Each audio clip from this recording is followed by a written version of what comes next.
Assalamualaikum warahmatullahi wabarakatuh. Perkenalkan, nama saya Muhammad Bahaudin dari kelas Mu'alimin jurusan Ilmu Lugha. Di sini saya akan menjelaskan tentang insya. Dalam kitab Jawharul Maknun dijelaskan ma la yahtamila sidqa wal kadhibi li dzatihi. Kalam insya yaitu susunan kalimat yang tidak mengandung kemungkinan benar atau salah dengan memandang zatinya. Contoh pada kalimat ighfir yang mempunyai arti ampunilah. Kalam insya itu dibagi menjadi dua. Yang pertama kalam insya tolabi dan kalam insya ghairu tolabi.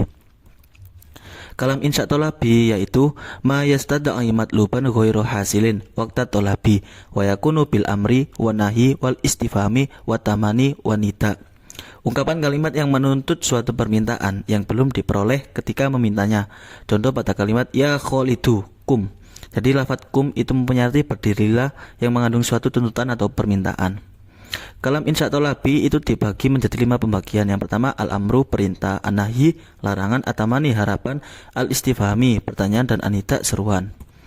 Al-amru yaitu meminta agar terlaksanakannya suatu pekerjaan yang dilontarkan kepada mutakalim, kepada mukhotob atau lawan bicaranya dengan menggunakan kalimat yang mengandung kata perintah. Contoh pada surat Al-Alaq ayat 1, Iqra bismi rabbikal ladzi khalaq. Jadi lafadz Iqra itu mempunyai arti bacalah yang mengandung suatu perintah. Yang kedua yaitu an-nahyi atau larangan. An-nahyi huwa talabul kafi anil amali alal wajhil istilahi walahu sighotun wahidatun wahyal mudhari'u ma'al an-nahya. Jadi an-nahyi itu meminta dihentikannya suatu pekerjaan kepada lawan bicaranya dengan menggunakan sighot fi'il mudhari' dan la nahyanya atau larangan.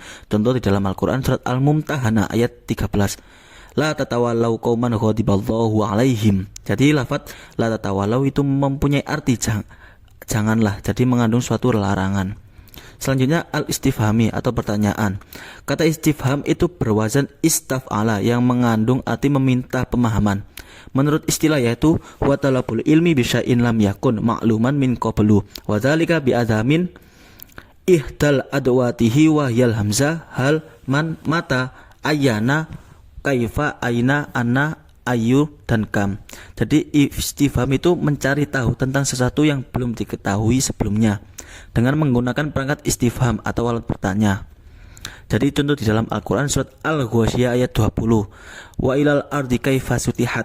Jadi lafadz kaifa itu mempunyai arti bagaimana yang mempunyai makna sebuah pertanyaan. Selanjutnya atamani atau harapan. Atamani huwa talabu syai'in mahbubi yarji husuluhu. Jadi taman itu menghendaki sesuatu yang diinginkan, baik sesuatu itu mustahil didapatkan atau sesuatu yang mungkin digapai, namun tidak dengan adanya kemampuan menggapainya, atau kehendaknya itu hanya berupa harapan. Jadi huruf taman itu ada dua, laita dan la'ala. Contoh di dalam Al-Quran surat Al-Kahfi ayat 6. Fala'allaka bakhi'un nafsak. Jadi lafadz fala'allaka itu mempunyai arti barangkali yang mempunyai makna sebuah harapan. Selanjutnya anida atau seruan. Wa talabul mutakallim ikbila mukhotobi ilaihi biharfi naibin munabah.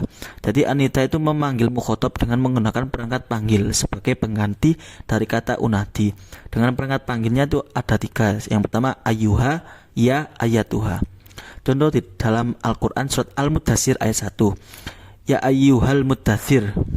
Jadi lafadz ya ayyuha itu mempunyai makna wahai yang mengandung suatu makna sebuah seruan.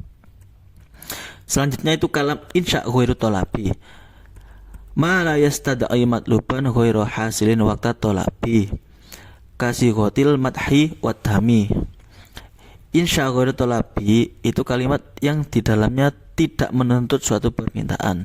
Insya ghairu tolabi itu ada 5 pembagian. Yang pertama al-mad atau ada memuji atau menghina, al-uqud lafadz akad, al-qasam lafadz sumpah, dan at-ta'ajjub lafadz kagum, dan ar-raja sebuah pengharapan. Jadi untuk yang pertama lafadz al-mad atau memuji atau menghina itu di dalam Al-Qur'an mengambil contoh surat Al-Lahab ayat 1. Tabbat yada bilahabi wa tab. Jadi lafadz tabbat itu mempunyai arti binasalah yang mengandung suatu penghinaan pemujian. Yang kedua lafadz akad atau uqud, qabiltu saya terima. Yang ketiga al-qasam lafadz sumpah. Lafadz sumpah hurufnya ada 3, wawu bata. Contoh di dalam Al-Quran surat Al-Lail ayat 1, walaili idza yaghsha. Jadi huruf wa itu mempunyai arti demi, sebuah sumpah. Jadi mengandung salah satu dari huruf sumpah yaitu waw. Selanjutnya at-ta'ajjub atau kagum. Contoh di dalam Al-Qur'an surat Abasa ayat 17. Kutilal insanu ma akfaro. Jadi lafaz akfaro itu mempunyai arti sangat kekafirannya. Jadi menunjukkan suatu makna kekaguman. Yang terakhir ar-roja atau pengharapan. Contoh di dalam Al-Qur'an surat Al-Maidah ayat 52. Fa'asallahu ayyati bil fat. Jadi lafaz fa'asa itu mempunyai arti mudah-mudahan yang mengandung makna sebuah pengharapan. Sekian penjelasan dari saya tentang al-insya. Kurang lebihnya saya mohon maaf. Wassalamualaikum warahmatullahi wabarakatuh. Al-insya menurut ulama balaghah adalah kalimat yang tidak dapat diklaim benar atau dusta pada esensi berita itu sendiri. Pembagian insya ada dua, yaitu insya tholabi dan insya ghairu tholabi. Insya tholabi adalah kalimat yang menghendaki suatu permintaan yang belum diperoleh saat meminta. Sedangkan insya ghairu tholabi adalah kalimat yang di dalamnya tidak menghendaki suatu permintaan. Kemudian yang termasuk insya tholabi ada 5 jenis, begitu pula dengan insya ghairu tholabi.